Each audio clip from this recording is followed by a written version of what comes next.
Yeah, let me just calibrate the multiverse holo projector and we'll be on our way. Your friends are from different Earths? Here's to rising IQs and libidos. Forget knows about me. 'Tis I, Wells the Gray. Sorry, it's a bad connection.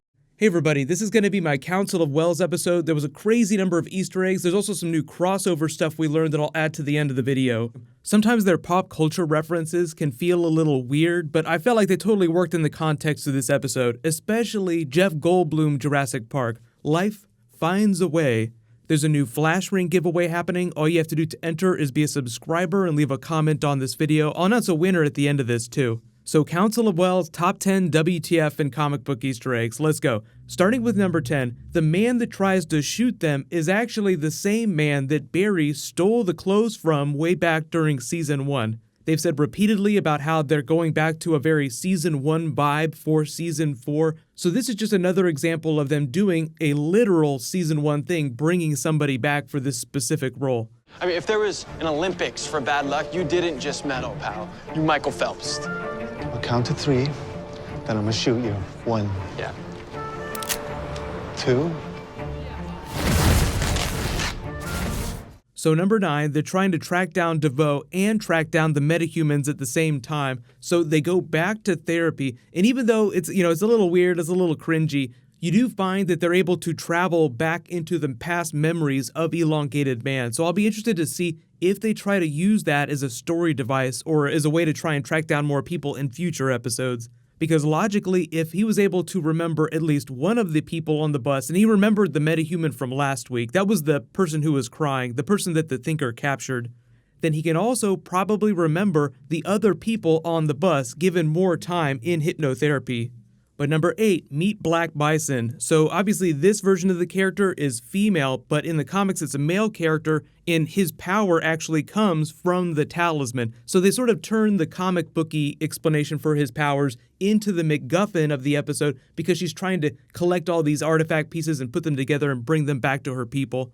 But I felt like they did a good job of giving her some motivation in the episode besides just being ethereal bad. Like, she actually wants to do the reverse Indiana Jones thing, where her tribe's belongings were pillaged, so she's trying to take them back. They even had a couple of Indiana Jones lines later in the episode. That belongs in a museum. So of all the new metahumans they've introduced this season so far, she's been one of my more favorite ones. At least her performance. I know everybody has their favorite powers, like some powers just end up being cooler than others, but I thought they did a good job with the way they expressed hers. But number 7, meet the Council of Wells. So this is obviously like one of the big things that everyone was looking forward to. And I was expecting a few more versions, but I think it just allows them to do more character work with the versions that they did, aside from just having a billion of them in the background, like a Rick and Morty episode, where you just see billions of different versions of them and you just have to guess what they might be like. The Council of Rick sentences you to the machine of unspeakable doom, which swaps your conscious and unconscious minds, rendering your fantasies pointless while everything you've known becomes impossible to grasp. Also, every 10 seconds, it stabs your balls. So all of them are geniuses, but Wolfgang Wells is from Earth 12. He's just sort of this nihilist who just craps on everybody's ideas. I don't know if he's supposed to be a twist on Wolfgang Puck, but Earth 47, billionaire Lothario Wells is basically Matthew McConaughey Wells, so he was probably my favorite, even though Cyborg Wells had some of the better jokes. So Cyborg Wells, Wells 2.0, is from Earth 22, post-apocalyptic, so they're basically living in like a Mad Max version of the world. So he actually reminded me of one of the characters from Judge Dredd when they go into the wastes. He's basically part cyborg, they're cannibals, so he felt like the closest thing that they were going for, because he's like, I ate my version of Cisco. So probably one of the funniest WTF twists, that he actually ate his Cisco and his version of Jesse gouged his eye out during their annual Solstice Games, which sounds like a version of the Hunger Games. Then of course we have number 6, Gandalf Wells from a non-specific Earth. Now obviously magic exists in the DC universe, so you could say there is an Earth where a version of Harrison Wells learned to practice magic and literally became something like Gandalf the Grey. But I think the idea here is that he's just somebody that they hate and he cosplays, and he's just another billionaire scientist like the rest of them.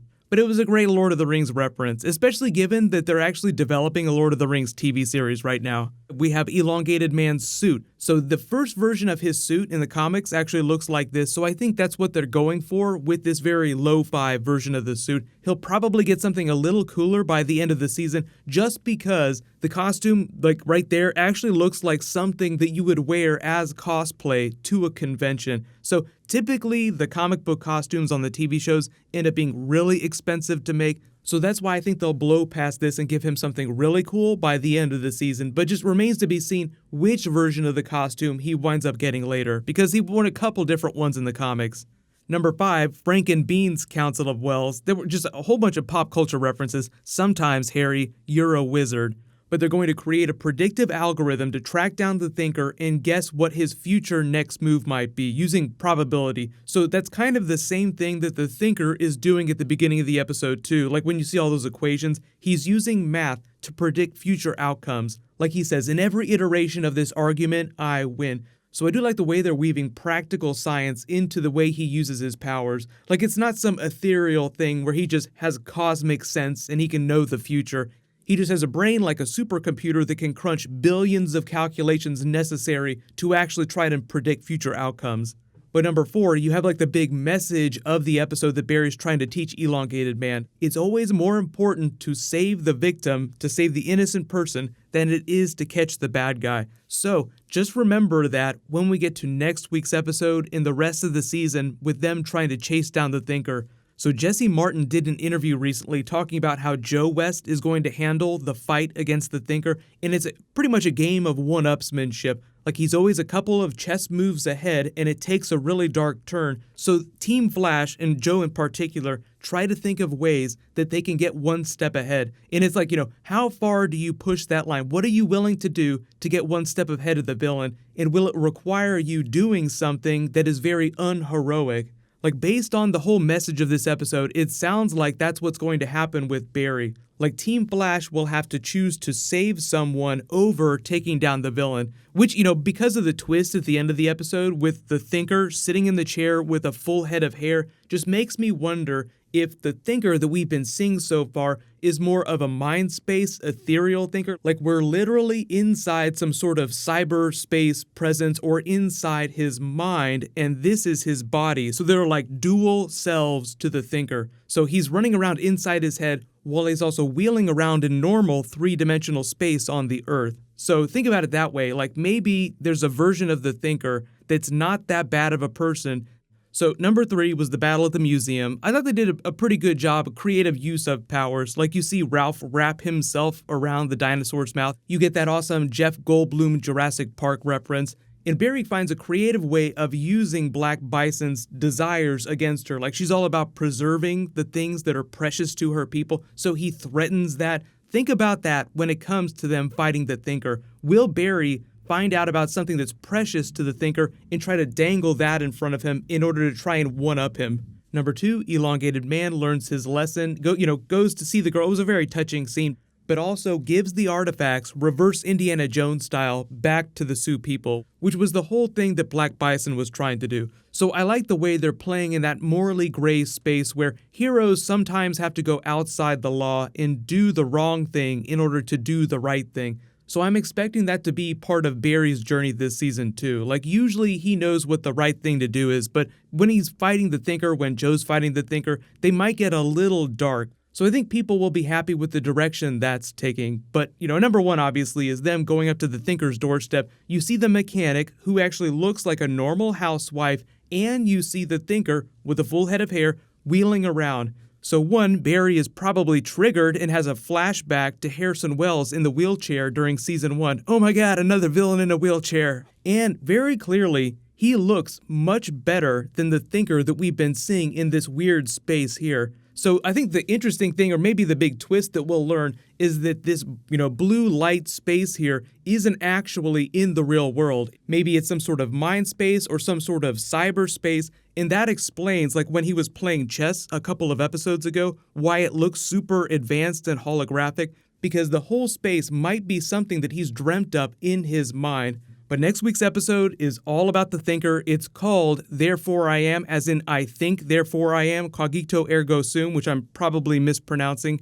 But also some stray observations. There are a couple Easter eggs that I haven't mentioned yet. The funniest one was actually at the beginning of the episode where Caitlin talks about how Killer Frost went to Burning Man, because that just sounds really silly. But then you also think about Ronnie, like she went to Burning Man, even though that Burning Man has been dead for a while. So just a very cool meta joke talking about Firestorm and the real life Burning Man. But aside from a straight Terminator reference and Free Willy Wells, there weren't that many other pop culture references that I spotted. If you did see any that I didn't mention in the video, just write them below in the comments. So what'll happen next is I'll post my trailer video for next week's episode, but tomorrow night the embargo is up for Justice League, so I'll post my review video. That'll be a little bit later in the evening though. So we'll say congratulations to the latest giveaway winner, Zozo. Please private message me on the back end of my channel so I can get your contact details. You can click here for the new 4-way crossover trailer, and you can click here for my non-spoilery Justice League reaction. Thank you so much for watching. Everybody stay awesome. I'll see you guys tonight.